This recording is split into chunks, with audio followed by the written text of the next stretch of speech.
இன்று உன் அப்பன் நான் உனக்கு கொண்டு வந்திருக்கின்ற இந்த செய்தியினை என்னவென்று நீ கட்டாயமாக கேட்க வேண்டும். ஏனென்றால் உன்னுடைய வயிற்றுக்குள் ஒருவர் வைத்த செய்வினை உன் அப்பன் நான் எடுக்க வந்திருக்கின்றேன். இந்த நேரத்தில் உன் அப்பன் நிச்சயமாக நீ ஒத்துழைப்பு கொடுக்க வேண்டும். நான் உனக்கு என்ன செய்ய போகின்றேன் என்பதை நீ தெரிந்து கொள்ள வேண்டும். நிச்சயமாக நீ முன்னே வர வேண்டும். என் குழந்தைக்கு உன்னுடைய வயிற்றில் இருக்கின்ற இந்த செய்வினை சொந்தக்காரர் இவள்தான். இவளை யார் என்று நான் உனக்கு அடையாளம் காண்பித்து கொடுக்கின்றேன். என் பிள்ளையே, வாழ்க்கையில் எத்தனையோ கஷ்டங்களை சந்தித்து எத்தனையோ சோதனைகளை சந்தித்து நாம் என்றாவது வாழ்ந்துவிட மாட்டோமா என்று சொல்லி போராடி கொண்டிருக்கின்ற என் பிள்ளைதான் வாழ்க்கையில் இத்தனை பிரச்சனைகளும் ஏற்பட்டு இருக்கின்றது. எந்த நேரத்தில் என்ன நடக்கிறது, எந்த நேரத்தில் என்னென்ன விஷயங்கள் எல்லாம் கிடைக்கிறது என்று சொல்லி என் குழந்தை அங்கே எதிர்பார்த்து நின்று கொண்டிருக்கின்ற நேரத்தில் இது போன்ற சில மனிதர்கள் அடுத்தவர்கள் வாழ்க்கையில் எப்படியாவது கெடுதலை நடத்திவிட வேண்டும் என்று நினைக்கின்றார்கள். அப்படித்தான் உன்னுடைய வாழ்க்கையிலும் இவர்கள் நினைத்தது. இவர்கள் அவ்வளவு சுலபமாக எல்லாம் உன்னிடத்தில் வந்து சேரவில்லை. ஏகப்பட்ட கஷ்டங்களும் ஏகப்பட்ட பிரச்சனைகளையும் தாண்டித்தான் எப்பொழுதும் இனி இந்த வாழ்க்கையில் ஏதாவது ஒரு நிலையை வருவதற்கு உனக்கு மற்றவர்கள் உதவி செய்ததுமாக இருந்து கொண்டிருக்கின்றது. அப்படி இருக்கின்ற இந்த நேரத்தில் ஒருவரால் உனக்கு செய்வினை வைக்க முடியும், செய்வினைகளை உனக்கு செய்ய முடியும் என்றால் நிச்சயமாக என் குழந்தை அதனை நீ சரியாக புரிந்து கொள்ள வேண்டும். என்ன நடக்கின்றது, என்ன நடக்கின்றது, ஏது நடக்கின்றது என்று சொல்லி என் குழந்தை எதற்கெடுத்தாலும் நீ பதற்றம் அடையாதே. உன்னை சுற்றி என்ன நடந்தாலும் அங்கு உன் அப்பன் உன்னை காப்பாற்ற ஓடி வருவேன் என்பதை நீ புரிந்து கொண்டால் போதும். நான் உன்னோடு இருந்து உனக்கு கொடுக்கின்ற எல்லா விஷயத்தையுமே என்றாவது ஒரு நாள் நல்வழிக்கு உன்னை கொண்டு வந்து விடத்தான், நல்ல வழிக்கு உன்னை அழைத்து செல்ல விடத்தான் என்பதற்காக மட்டும்தான். தேவையில்லாமல் இந்த வாழ்க்கையில் நீ பட்டு இருக்கின்ற பல விஷயங்கள் இப்பொழுது வரையிலும் உனக்கு நல்ல முடிவை கொடுக்கவில்லை. நீ இது போன்ற விஷயங்களை எல்லாம் எப்பொழுதும் நம்மோடு அன்றாட நடந்து செல்கின்றார்கள், பயணிக்கின்றார்கள் என்று சிலர் இருக்கின்றார்கள் என்றால் நிச்சயமாக அவர்களோடு நீ அத்தனை விஷயங்களையும் பகிர்ந்து கொள்ள வேண்டும் என்று அவசியம் கிடையாது. அவரவர் எண்ணங்களுக்கு அவரவர் உணர்வுகளுக்கு ஏற்ப நல்லபடியான வாழ்ந்து கொண்டே இருந்தால் போதும். ஆனால் இப்படியெல்லாம் நினைத்து நாம் வாழ நினைக்கின்ற நேரத்தில் நம்மை வாழ விடாமல் தடுப்பது யார் என்று என் பிள்ளை யோசித்து கொண்டு இருக்கின்றாய். தன்னை வாழ விடுவது யார் என்று இங்கு யாருக்கும் புரிவதில்லை. எல்லோரும் மற்றவர்களின் வாழ்க்கையில் என்ன விடுதலை செய்ய வேண்டும், என்ன கெடுதலை செய்ய வேண்டும் என்பதை பற்றிதான் யோசித்து கொண்டிருக்கின்றார்கள். அப்படி இருக்கின்ற இந்த நேரத்தில் நான் மேலும் மேலும் உன்னுடைய வாழ்க்கையில் பல நன்மைகளை உனக்கு செய்து கொடுக்கின்றேன். அப்படியானால் நான் இன்று உனக்கு செய்கின்ற இந்த விஷயங்களும் சரியான நேரத்தில் உன்னுடைய வாழ்க்கையில் உன் கையில் பெற்று கொடுப்பதாகத்தான் இருக்கும். செய்வினை செய்கின்ற அளவிற்கு ஒருவர் மனதில் தைரியம் இருக்கிறது என்றால் நாளை இவர்கள் எந்த விஷயத்தை செய்ய துணிவார்கள், மற்றவர்களுக்கு எப்பேற்பட்ட விஷயத்தையும் செய்து விடுவார்கள் என்பதை நீ புரிந்து கொள்ள வேண்டும். எப்பேற்பட்ட விஷயங்களாக இருந்தாலும் அதனை இவர்கள் நிச்சயமாக செய்து முடித்து விடுவார்கள். இப்படியாக உன்னுடைய வாழ்க்கையில் பல செய்வினை கோளாறுகள் இருந்து கொண்டிருக்கின்றது. உனக்கு இந்த செய்வினையை எப்படி வைத்தார்கள் என்பதை உன் அப்பன் உனக்கு சொல்கின்றேன். அதற்கு பிறகு எப்படி இதிலிருந்து உன்னை காப்பாற்றப் போகின்றேன் என்பதை உன் அப்பன் உனக்கு சொல்லிவிடுகின்றேன். என் குழந்தையே, உனக்கு இருக்கின்ற ஒரு சில விஷயங்கள் எப்பொழுதுமே எதிர்மறையானதாக எண்ணங்களோடு தான் சுற்றி திரிகிறது. எவ்வளவுதான் உன்னை நீ எப்பொழுதும் நல்லபடியாக யோசிக்கின்றாயோ, நேர்மறையான விஷயங்களை பற்றிதான் யோசிக்கின்றாய் என்று நீ சொல்கின்றாயோ, அப்பொழுதுதான் உன் வாழ்க்கையில் நடக்கின்ற சில பிரச்சனைகள் இல்லாமல் சேர்ந்து உனக்கு இவர்களை மிக அருகில் வர வைத்து விட்டது. செய்வினைகள் செய்தது என்பது இன்று நேற்று காரியம் அல்ல. இது பல நாள் அவர்களுடைய நோக்கம். எத்தனையோ முறை உன் வாழ்க்கையில் நெருங்கி வந்து உனக்கு கெடுதலை செய்ய முயற்சி செய்து முடியாமல் போனவர்கள் இப்பொழுது எப்படியாவது இதனை செய்துவிட வேண்டும், எப்படியாவது இதனை ஒட்டுமொத்த வாழ்க்கையிலும் நன்மை கூறியதாக பெற்று கொள்ள வேண்டும் என்று சொல்லி எப்பொழுதும் உன் அப்பன் நான் நினைத்து கொண்டு இருக்கின்றேன். அந்த வகையில் இந்த நொடி பொழுதில் உன்னுடைய வாழ்க்கையில் இருக்கின்ற எல்லாமுமே வெட்ட வெளிச்சமாக வந்துவிட வேண்டும். நீ ஒருவரை நம்பி உன் வாழ்க்கையில் இருக்கின்ற கஷ்டங்களை பகிர்ந்து கொள்ளும் பொழுதுதான் இது போன்ற சந்தர்ப்பங்கள் அவர்களுக்கு உருவாகி கொண்டு இருக்கின்றது. இது போன்ற சந்தர்ப்பங்கள் எல்லாம் இந்த வாழ்க்கையில் உனக்கு கிடைத்தது என்றால் நீ நிச்சயமாக இதையெல்லாம் எப்படியெல்லாம் வெளியேற்ற வேண்டும் என்பதை நீ நிச்சயமாக நீ புரிந்து கொள்ள வேண்டும். உடனிருந்து கொண்டே ஒருவர் செய்கின்ற துரோகங்கள் வாழ்நாள் முழுவதும் மறக்க முடியாதது. அதிலும் செய்வினைகளை உனக்கு இவர்கள் செய்கிறார்கள் பார்த்தாயானால் இந்த செய்வினையானது எப்பொழுதும் உன்னுடைய வாழ்க்கையில் உன்னை தொடர்ந்து வரும் என்று கேட்டால் நிச்சயமாக கிடையாது.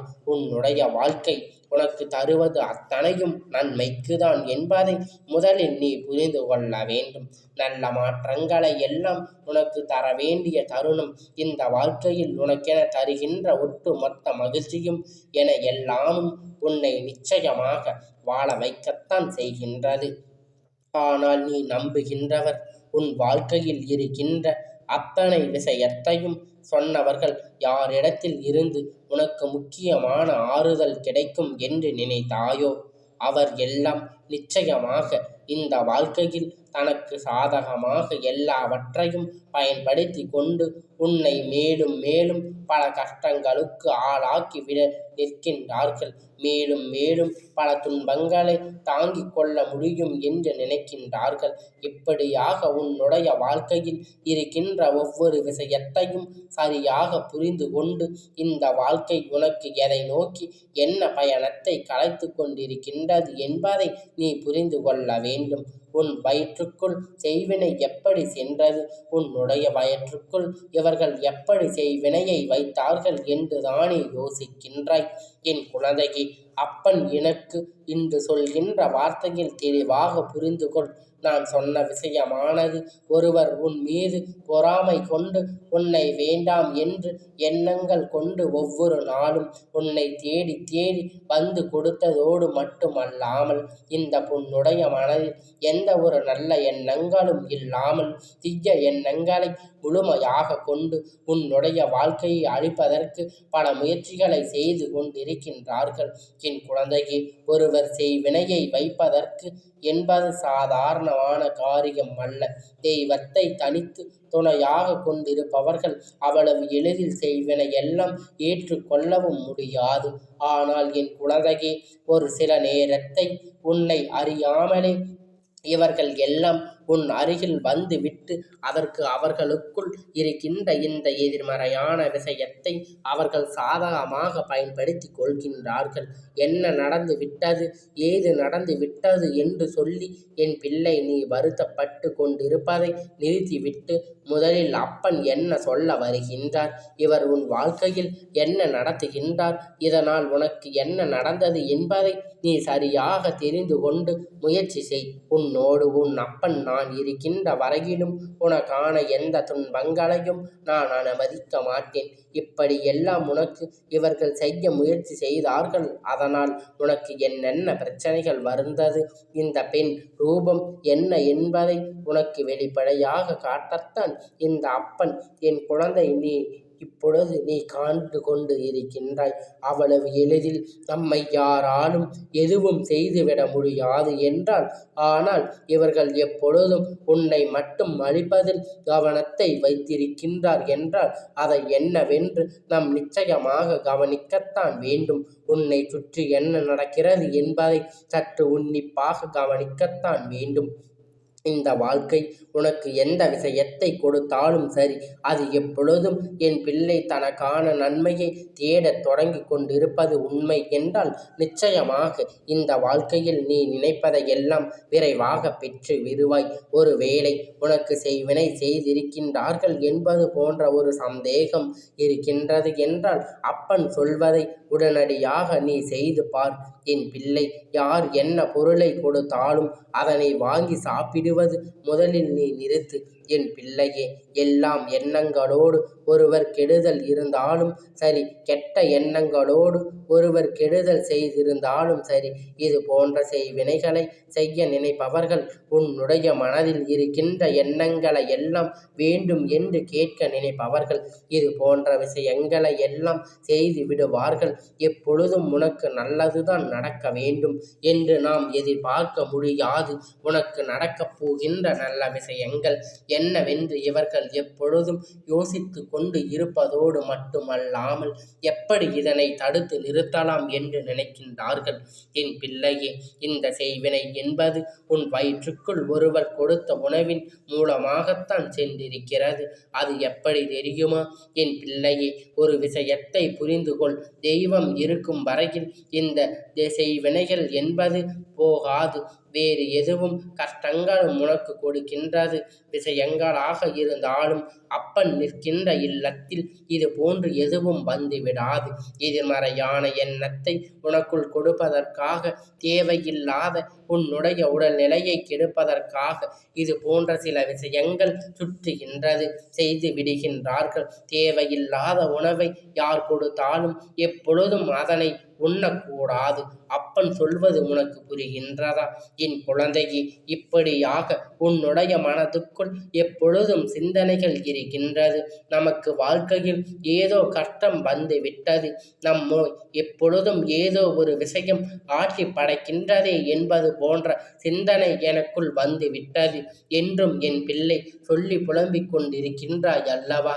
என் தங்கமே, உன்னுடைய வயிற்றுக்குள் இருக்கின்ற செய்வினைக்கு சொந்தக்காரியானவள் இப்பொழுது உன்னோடு பேசிக்கொண்டு இருக்கின்ற ஒருவர் தேவையில்லாமல் உன் வாழ்க்கையில் நடக்கின்ற அத்தனை விஷயத்துக்குள் தலையிட்டு கொண்டிருக்கின்றார்.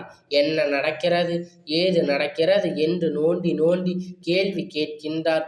ஏதாவது ஒரு பொருளை உனக்கு கொடுத்து அதனை நீ உண்ணும் வரை நின்று பார்த்து கொண்டிருக்கின்றார். அதாவது பல நாட்கள் கடந்து அது கெட்டது போல என்று எண்ணிக்கொண்டு இருக்கின்றார்கள்.